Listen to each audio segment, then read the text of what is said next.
અંતિમ યાત્રા અને અર્થી પણ ઈચ્છાઓ પૂર્ણ કરે છે। જ્યારે તમે તેને જુઓ ત્યારે આ 4 કામ કરો। 1. આપણે કોઈ અજાણ્યા વ્યક્તિની અંતિમ યાત્રામાં જોડાઈ શકતા નથી, તેથી જ્યારે પણ આપણે કોઈ અંતિમ યાત્રા જોઈએ છીએ ત્યારે આપણે રોકાઈ જવું જોઈએ અને પહેલાં અંતિમ યાત્રાને પસાર થવા દેવી જોઈએ। અને જ્યારે પણ આપણે કોઈ અંતિમ યાત્રા કે પાદરીએ જોઈએ છીએ ત્યારે આપણે તેને હાથ જોડીને માથું નમાવીને પ્રણામ કરવા જોઈએ અને આપણા મોંથી શિવ શિવનો જાપ કરવો જોઈએ।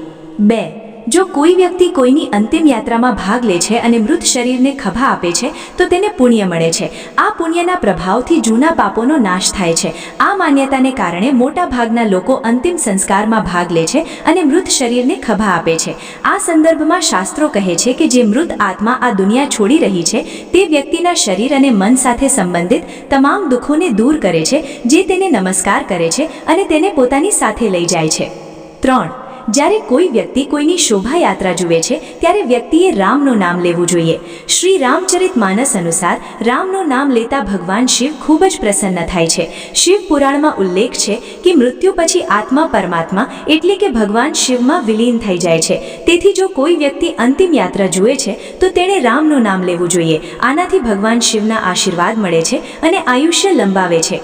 મનુસ્મૃતિમાં કહેવામાં આવ્યું છે કે કોઈ પણ વ્યક્તિના મૃતદેહને ઉપાડતી વખતે વ્યક્તિએ ધ્યાનમાં રાખવું જોઈએ કે રસ્તામાં એક ગામ હોવું જોઈએ। અંતિમ યાત્રામાં જતી વખતે સાંસારિક બાબતો વિશે વાત કરવાને બદલે વ્યક્તિએ ભગવાનના નામનું ધ્યાન કરવું જોઈએ અને મૃત આત્મા માટે ભજન ગાવા જોઈએ। અંતિમ યાત્રા જોવી એ સુખી અને શુભ ભવિષ્ય સૂચવે છે। 4. જ્યારે પણ આપણે કોઈ અંતિમ યાત્રા જોઈએ છીએ ત્યારે આપણે મૌન રહેવું જોઈએ।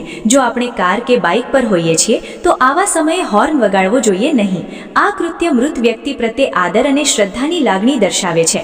અંતિમ યાત્રા જોવાથી અધૂરા કાર્યો પૂર્ણ થવાની સંભાવનાઓ સર્જાય છે, દુઃખનો નાશ થાય છે અને સુખી જીવન શરૂ થાય છે। અંતિમ યાત્રામાં ખભા દાન કરવાથી યજ્ઞ કરવા જેટલો જ પુણ્ય લાભ મળે છે।